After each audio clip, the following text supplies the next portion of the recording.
I wake before my alarm, eyes snapping open to the feeling of being watched.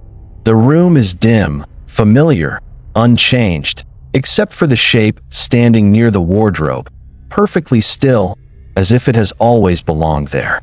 I don't scream. I don't move. I tell myself it's a trick of sleep, a coat draped wrong, shadows misbehaving. The shape doesn't flicker or breathe. It simply occupies space, patient, like it knows I'll blink. When I finally sit up, the thing is gone. No footfalls, no sound. My heart keeps time in my ears while the room returns to itself, ordinary and silent, leaving me unsure whether I interrupted something or imagined the interruption. This happens more than once. Always when I wake, never when I fall asleep. I live alone. I remind myself, repeating it until it sounds true, until the memory of the standing shape softens and waits. In daylight, my apartment behaves itself. The windows face a busy street, buses sighing past, neighbors arguing about nothing. I make coffee, burn toast, answer emails. The place smells like dust and citrus cleaner, exactly the way it should.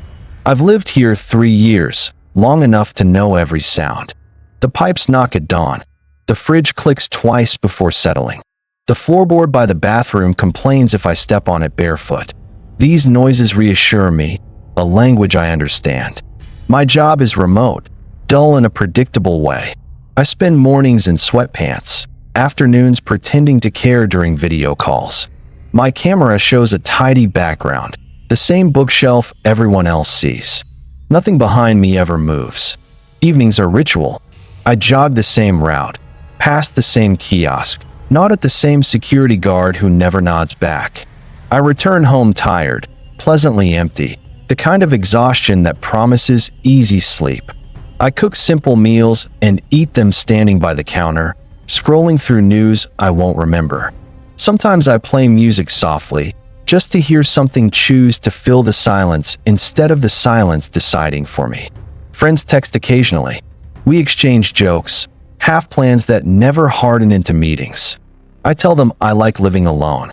I tell myself the same thing, especially at night, when the apartment feels earned. Before bed, I lock the door, check it twice, not from fear but habit. I brush my teeth, avoid looking too long at my reflection, and turn off the lights in a practiced order. My bedroom is small and efficient. Bed, wardrobe, nightstand. Nothing extraneous. I chose it that way so my mind would have fewer places to wander. I sleep with the door closed, the way I always have. Sleep usually comes easily.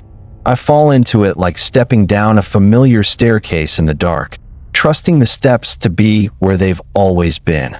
Dreams are rare, shallow, quickly forgotten. In the morning, I wake to alarms and sunlight and the certainty that my life, however small, is stable. Whatever I saw before belongs to the edge of sleep, I decide, where harmless things learn to look strange. Last night, I woke with a start, certain I'd heard a soft footstep on the hardwood. My apartment was dark, yet something felt off. I told myself it was the heater, expanding. I turned over, pressing my face into the pillow. I noticed the chair by the desk was slightly rotated, not where I'd left it. Just a few degrees.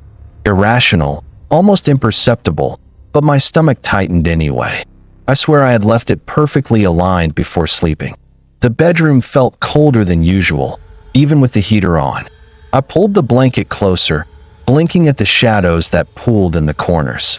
A small, wrong detail, yet it clung to me like lint. I checked the hallway. Nothing moved. The bathroom, the kitchen, the living room, everything exactly where I'd left it. Still, the feeling persisted, a tiny pulse of unease beneath the quiet. I sat on the edge of the bed, scanning the walls. The wardrobe door was closed, the closet empty. I tried laughing it off, calling it exhaustion or imagination, yet a thin layer of dread lingered. I went to the kitchen for water. As I passed the mirror, I caught a flicker behind me. I spun, heart hammering, nothing. The reflection showed me alone, pale-faced and sweating. Yet I knew the sensation hadn't lied. I sat at the desk, staring at the computer screen, pretending work could erase the feeling. Every notification pinged harshly, breaking the soft hum of the apartment. Yet the room's stillness pressed back, insisting I notice. When I finally lay down again, I left the light on. Shadows swelled in impossible shapes, and I found myself holding my breath, waiting, willing something to reveal its presence fully, though I didn't want it to. Sleep came reluctantly, fragmented by a recurring sense that the wardrobe, or something near it, was watching. Each time I blinked awake, the room seemed just a fraction different. Not wrong, exactly, just off. Morning came, sunlight washing the unease into something bearable. But I noticed the chair again, still slightly askew, and realized that the smallest changes, repeated, could grow teeth in the dark. I told myself I was imagining it. Stress, too much screen time, too little sleep. The apartment was fine. I had lived here years. The chair had shifted on its own before. Wood expands, floors settle. Nothing more than physics. The heater was old, making noises like footsteps in the night. Pipes groaned, air vents hissed. All normal. I traced the sounds back during the day and laughed at my own paranoia. The apartment was predictable, harmless. I tried rearranging the furniture, hoping control would soothe me. The chair was straightened, the bed tucked tighter. I checked the wardrobe, the corners of the room, the closet again. Everything aligned with expectation. Still, I breathed easier. I researched sleep paralysis. Headaches, stress, minor hallucinations, everything fit. I considered talking to a therapist, but dismissed it. I wasn't scared. I was logical. Logical people explained anomalies with logic. Shadows didn't need monsters. I walked around, deliberately touching surfaces, reminding myself I lived alone. The apartment responded exactly as it should. I laughed softly, shaking off the lingering shiver. Rationality was a salve I believed in. Even at night, I started leaving a small lamp on, thinking it would settle my mind. Shadows still stretched oddly, but illuminated corners felt manageable. I told myself the lamp's warmth was proof. Nothing unseen could survive the light. I checked the locks again, though I knew they were secure.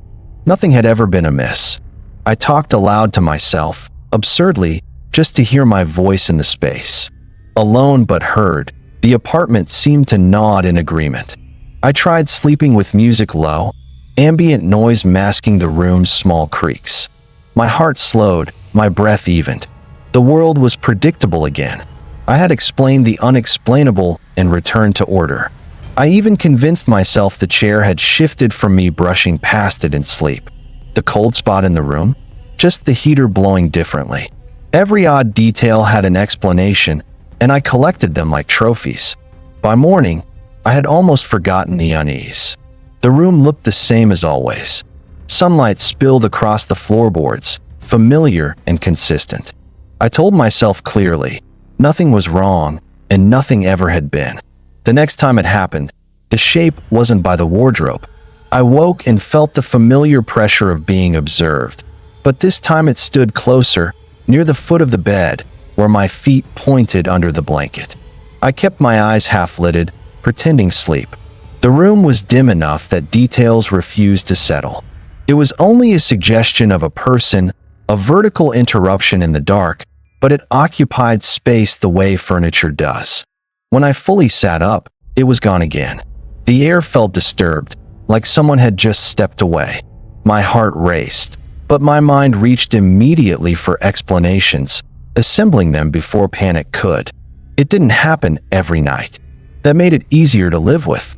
Days would pass, calm and uneventful, and I'd almost convinced myself the episodes were over, relics of a temporary imbalance. Then it returned, always when I woke, never when I tried to catch it. Sometimes near the door, sometimes beside the desk chair. Once, impossibly, in the narrow space between the bed and the wall. The distance varied. That was the detail I couldn't smooth away. If it were my mind replaying the same trick, wouldn't it choose the same spot? Instead, the presence experimented, as if testing placements. I started keeping mental notes. position, time, how awake I felt. I didn't write them down. That felt dramatic. But patterns formed anyway, arranging themselves without my permission. The shape never moved while I watched it. It was there only in the instant of waking, as if summoned by that threshold moment, when my body arrived before my certainty did. I tried snapping my fingers the moment I woke, a test of agency. The sound echoed, sharp and lonely. The shape vanished, leaving behind the uncomfortable sense I'd interrupted something mid-thought. Once, I swear I heard breathing. Not loud, not obvious, just a change in the room's quiet, as though silence had been divided unevenly. When I held my breath, the room seemed to listen back. I began waking before my alarm, heart already racing, as if some part of me knew it would be there. Anticipation became part of the pattern, braided with the sightings themselves. The worst part wasn't fear. It was familiarity. Each time I saw the shape, a small, traitorous part of me registered it the way you register a lamp or a door frame. Something expected, something that belonged. The shape began to feel deliberate. It no longer appeared at random points in the room, but in places that mattered to me. Near the nightstand where my phone lay, beside the door I locked every night, close enough that I could sense its weight. I realized it was always facing me, not angled, not turned away, oriented, as if it knew exactly where my eyes would land when I woke, arranging itself to meet my attention without effort. One morning, half awake, I whispered, "Hello," before I could stop myself. The word felt ridiculous the moment it left my mouth. The shape did not react. It vanished the instant I became fully conscious. After that, my dreams changed. I dreamed of standing in my own room, watching myself sleep. I never saw the watcher's face, only its posture, familiar, patient, slightly tilted, like it was learning me. I started waking with words on my tongue, sentences already formed, as if a conversation had been interrupted. The silence afterward felt less like relief and more like being cut off mid-thought. The shape began appearing closer to my head. Once, it stood beside the bed, so near I could swear the mattress dipped, just slightly, as if acknowledging another presence sharing my weight. I stopped turning the light on immediately. I don't know why. Part of me wanted to see how long it would stay if I didn't rush it away with movement and certainty. In those seconds, I sensed attention, not sight, not eyes, but focus. Like the room itself had narrowed, all its interest compressed into that standing form and, by extension, into me. I became careful with my thoughts. I don't know when that started. I'd wake and try to keep my mind blank, afraid certain memories or fears might encourage it, might invite it closer. Once, I woke already crying. I couldn't remember the dream, only the feeling that something had been standing there for a long time before I opened my eyes, waiting for permission. The shape began to feel less like an intruder and more like a response, as if it wasn't choosing to appear, but answering something I was doing, something I couldn't feel myself doing. The most unsettling realization came quietly. I no longer wondered what it was. I wondered what it wanted from me, and why it seemed to know me better each time. I tried telling someone. Over coffee, I joked about seeing things when I woke up. My friend laughed too quickly, suggested stress, blue light, meditation apps. I nodded along, embarrassed by how carefully I avoided details. I stopped bringing it up after that. The words felt flimsy outside my apartment, like they lost weight once exposed to daylight and other people's certainty.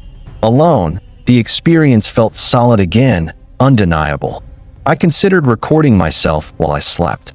The idea unsettled me more than the shape ever had. I didn't like imagining footage that might show nothing, proving the problem lived entirely inside me. Sleep became fractured. I drifted in shallow layers, afraid of waking fully, afraid of not waking enough. Nights stretched longer, quieter. The apartment felt farther away from the rest of the world each evening. Messages went unanswered longer. Invitations expired without reply. It wasn't depression, it was logistics. I didn't want to be anywhere that wasn't here when morning came. in case I missed something important. The shape still appeared, but I stopped reacting. Fear takes energy. Observation felt safer. I lay still, cataloging its position, its implied posture, the way it seemed comfortable with my stillness. I stopped sleeping over at other people's places. The few times I tried, I woke repeatedly, disoriented, disappointed by the absence of that familiar pressure in the room, like noticing a missing sound. The apartment grew quieter, or maybe I did. Even the street noise seemed muffled now, distant and irrelevant. Inside, every sound felt amplified, intimate, like it belonged to only me. I avoided mirrors. Reflections felt unreliable lately, too slow or too knowing. I caught myself checking corners not to make sure they were empty, but to confirm nothing was waiting ahead of me. Eventually, it felt like the shape was the only thing responding consistently to my presence. Everything else, people, routines, time, kept drifting, while that standing figure never failed to meet me when I woke. The truth arrived without drama, without a sudden image or sound. I woke and saw the shape, and for the first time, I recognized the outline, not as a stranger, but as a familiar alignment of shoulders and spine. It was standing where I would stand to look at the bed. The angle was wrong for a watcher across the room, but perfect for someone checking whether a body was still breathing, still present, still theirs. Memory rearranged itself quietly. The dreams, the patience, the way it vanished only when I became fully awake.